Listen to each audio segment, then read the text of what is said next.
Ito talaga ang kaibahan mga farmer, no, kapag yung palay mo ay nasubrahan sa pataba, or yun na nga, dahil sa dami ng ganyang nutrients na nakukuha ay madami din yung ganyang suhi na nailabas. Ang problema nga lang ay nagiging huli na yung kanyang suhi.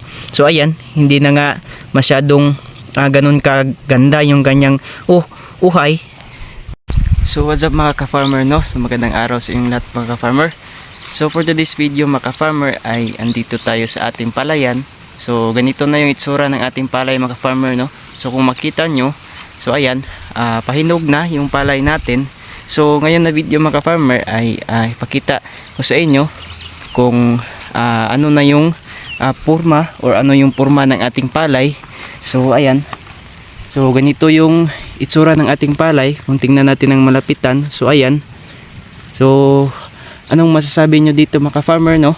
So kayo nang bahalang manghusga kung anong masasabi nyo dito. So ayan, so iba-iba kasi tayo ng tingin sa isang uri ng palay. Ang variety pala ng palay na ito mga farmer ay inbreed ito na uri ng palay.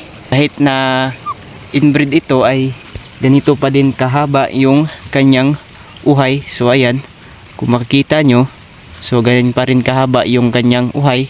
So ayan, at yung puno naman niya ay ganito kalaki yung kanyang puno. So ayan, yung isang puno niya ay ganito ka dami yung kanyang uhay. At kung makita natin ay talagang malaman yung kanyang butil. So ayan, so ganito mga farmer, so isang puno lang yan. Gandahan ng palay na ito mga farmer ay kapag pahinog na yung bunga niya ay unti-unting bumibigat yung kanyang uhay, mabigat yung kanyang bunga. So kaya kapag ganito na yung stage ng palay ay unti-unti nang bumibigat, kaya delikado ito kung tatamaan ng hangin or lalo na pag maulan. So delikado itong variety ng palay na ito dahil nga sa medyo may kabigatan yung kanyang bunga. So ayan, kaya kung magtatanim man sa ganitong variety ng palay ay kailangan na dapat walang tubig masyado yung kanyang lupa ng ating palayan, para in kaso na kapag madapa siya yung bunga ng palay ay hindi sa tubig at iwas na rin na pagkadugyot ng palay. At sa video na ito ay ipakita ko din sa inyo ang pagkakaiba ng palay na sakto lang sa abono at yung palay na nasubraan sa pataba mga ka-farmer. So tara.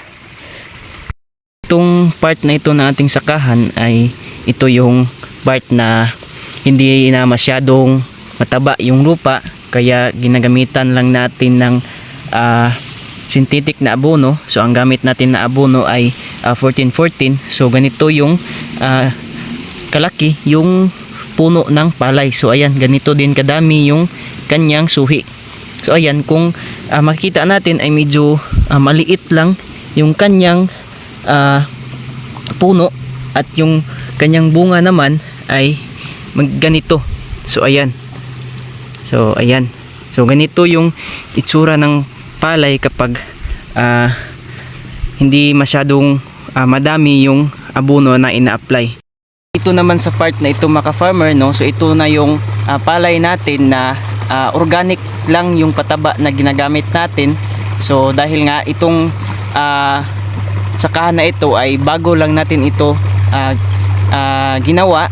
So ayan, at pangalawang beses pa to na tamnan mga farmer, kaya ganito pa din ka taba yung ating palay. So ayan, kung makita natin ay medyo madahon yung palay. Dahilan po yan sa medyo madami pa yung nutrients na kanyang nakukuha sa sakahan. So ayan mga farmer, no?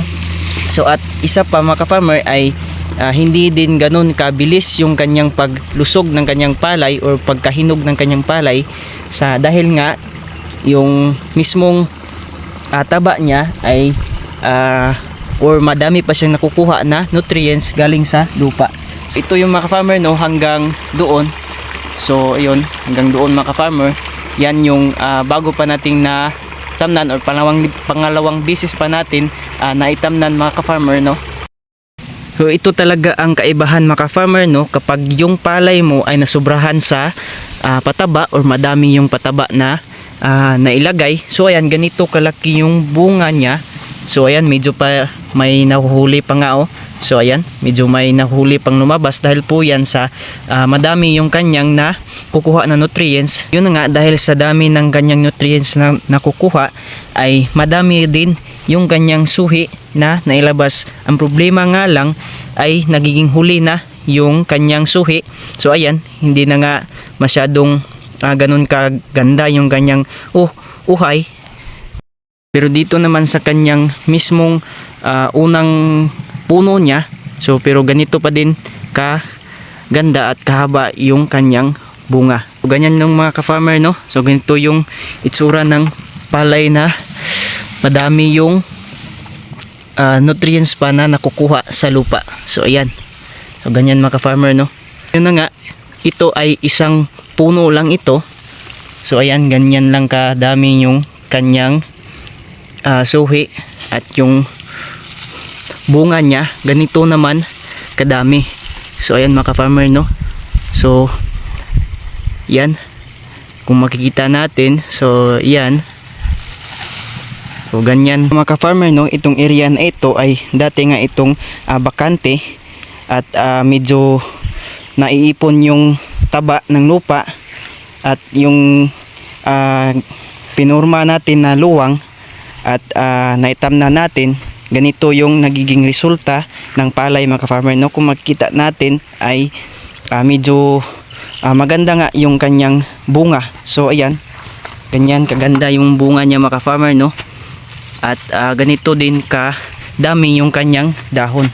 So ayan, dahil po yan sa pangalawang beses pa lang natin ito na itamnan at yung lupa ay madami pa yung nutrients na naiipon. Kaya nga mga ka-farmer, no, suggest ko lang sa inyo na kapag yung lupa mo o yung sakahan mo ay madami pa yung taba sa lupa at nutrients na pwedeng makuha ng palay, ay wag mo nang lagyan ng mga synthetic na abono mga ka-farmer, no, dahil masisira lang yung bunga ng yung palay, yung tubo na yung palay dahil nga sa sobrang taba. So maganda man yung tubo niya mula pagkatanim, dahil nga makikita natin yung palay kapag madami yung abono ay talaga maganda talaga yung tubo. Pero ang problema doon, pagdating na sa bunga ay magiging hindi na ganun kaganda yung bunga dahil yung nutrients ay andun na sa dahon mapupunta. Lang mga ka-farmer, no, for today's video. At kapag nagustuhan mo naman itong ating video mga ka-farmer, ay baka pwede naman i-like yung ating video. At kung hindi ka pa nakasubscribe sa ating channel mga ka-farmer, ay